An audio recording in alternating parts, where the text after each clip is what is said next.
Kuribingbing. Ayan, mga luto ng mga Ilocano yan. Gagadyarin ko lang ito. Kamuting kahoy ito.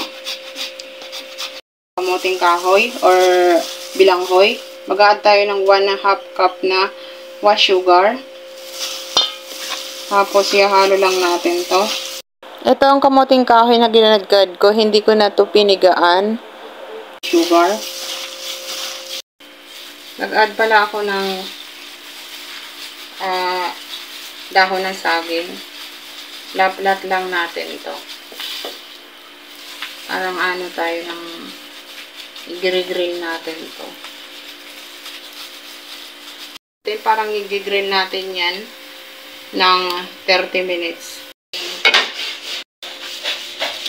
Para siyang bibingka style ang pagluto. Wow!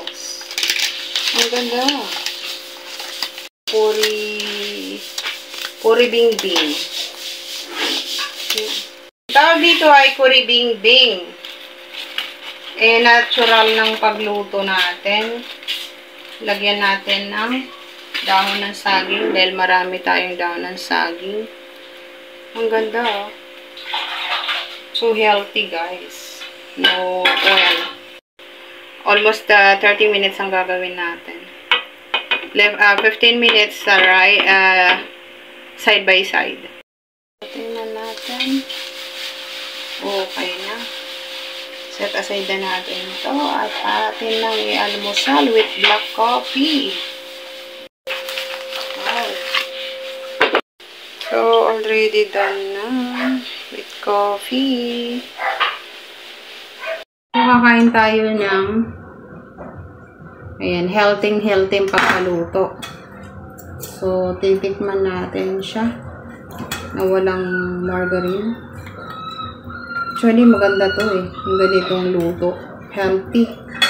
Normal. Almusal. Yummy.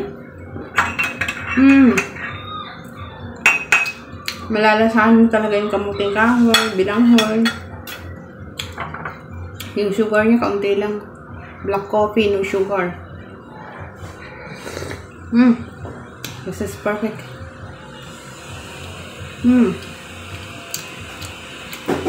Subukan nyo to, guys. Mura pa. Halagang 15 lang to eh. Binili ko. Kalahating kilo. Dinagdag pa.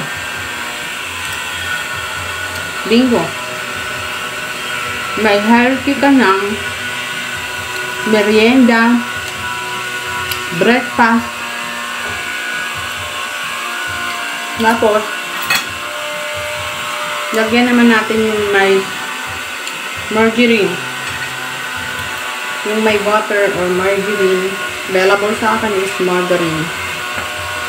Ayan, margarine siya. Ang sarap. Very siya. Healthy.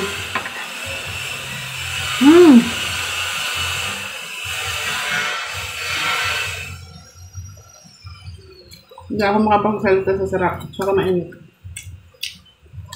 Yummy. Delicious.